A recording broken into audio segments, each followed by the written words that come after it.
Now, wow, can you believe it that we've just brought you almost 10 hours of continuous free content dedicated to creating the future of learning, with deep dives into critical subjects like youth empowerment, access to quality education, the metaverse, mental health, and of course, planeticisms. As planeticisms, how we can be learning to take better care of ourselves, each other, and our planet. And this is only day one of our 5 days of festival. There are hundreds of other events taking place online and in real life, all of which are free for you to explore, to participate in, and to learn from. So although LPTV will be wrapping up this festival in just a few minutes, the learning continues throughout the week and indeed throughout the year with the Learning Planet Youth Fellows, the Youth Council, and our more than 350 Global Alliance partners. Now, to wrap up our broadcast, we're going over to join Dr. Stephen Friend, the Visiting Professor of Connected Medicine at Oxford University and President of the Strategic Advisory Board of the Learning Planet Institute.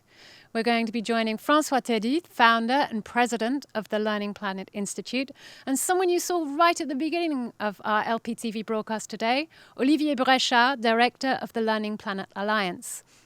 They're going to recap for us and discuss all that they've seen and heard during today's first day of the festival and to highlight what we should look out for in the days ahead.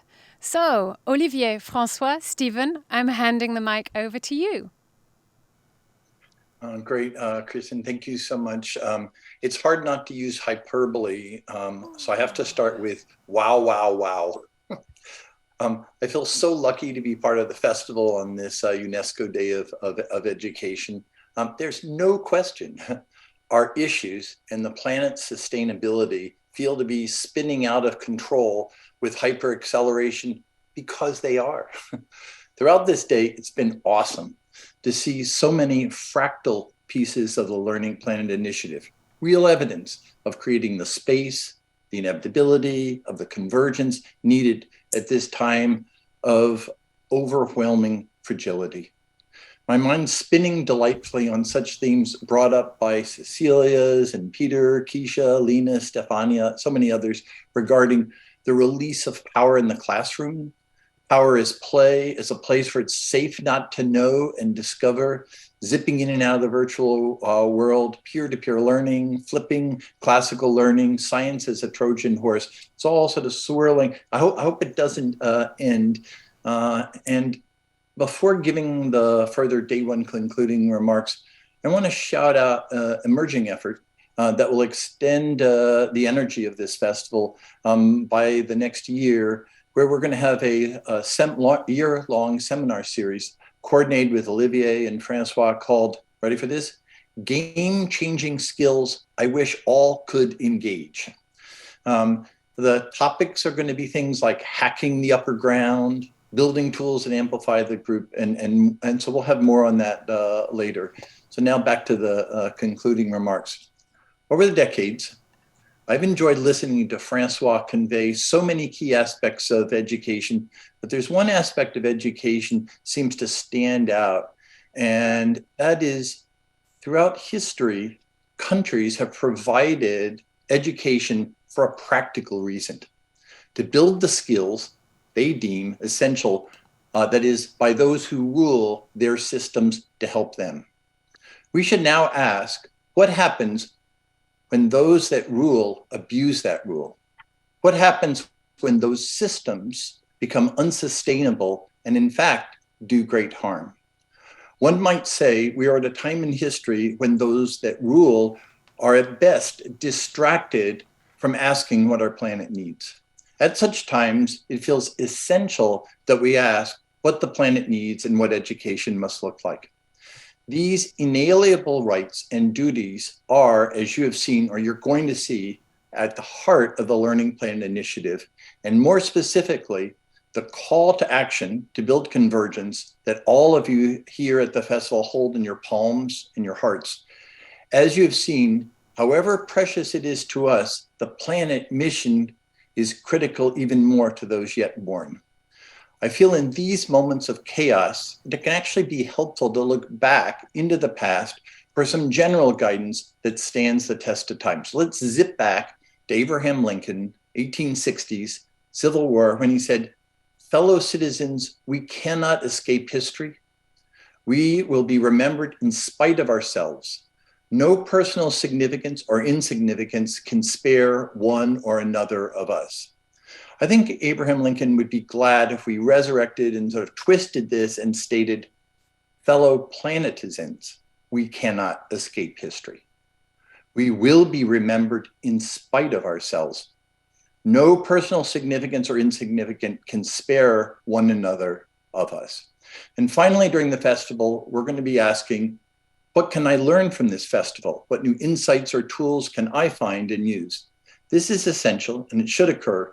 This is in fact part of convergence. But at the same time, I suggest that as you go through the festival, prompted by what JFK said in his inaugural address just 60 years ago when he stated, "Ask not what your country can do for you, ask what you can do for your country." So today, let's say, planetizens, ask not just what the LPI can do for you, ask also what you can do for our planet. And so let's seize this precious moment with a gigantic thanks to the entire Learning Planet Festival team. Over to you, François. Thank you so much, Stephen. It's a pleasure to hear your vibrant remarks. I think that, you say that we have this power structure that is not empowering the youth and not enabling them to learn what they need to learn. That resonates deeply with one of the core concepts we like here, which is the concept of ikigai. So as you know, the ikigai, everyone should be able to find your ikigai, which is, the best way to have meaning and impactful lives, which is the when you find the intersection between what the planet needs, what you know how to do and can learn how to do, what you love to do, and the resources you can find. The thing is that if we start thinking about what is the ikigai of the current school system, it's not providing with, what the world truly needs. And it's not helping the students do what they truly love. And it's not necessarily enabling them to learn the skills they need. And very often it lacks the resources it needs to fulfill its missions. So, what I resonate with when I hear you is, can we, as planetizen, define a school system and an education system at all ages that will enable every planetizen to find their ikigai and be able to do something that the planet needs, that they love, that they can learn to do, and that they can find resources for. So I think that would be an interesting ikigai for a planetizen learning ecosystem. Thank you so much, Stephen. Thank you. Well, thank you very much, Stephen and François. I think now we're almost wrapping up the festival for today, and there are 4 more days coming. And I'm just saying maybe a few more words about what is going to happen next.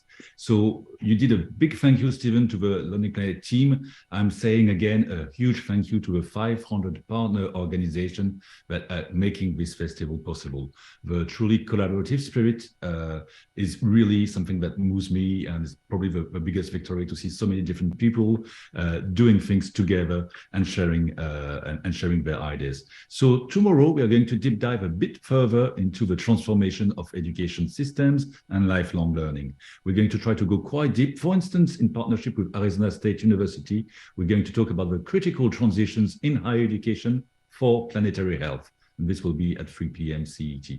But there are many other sessions that will happen, and events near to you about learning for sustainability. The following day is another action track where we try to broaden even further our thinking about how to create a better society and how to create a learning society.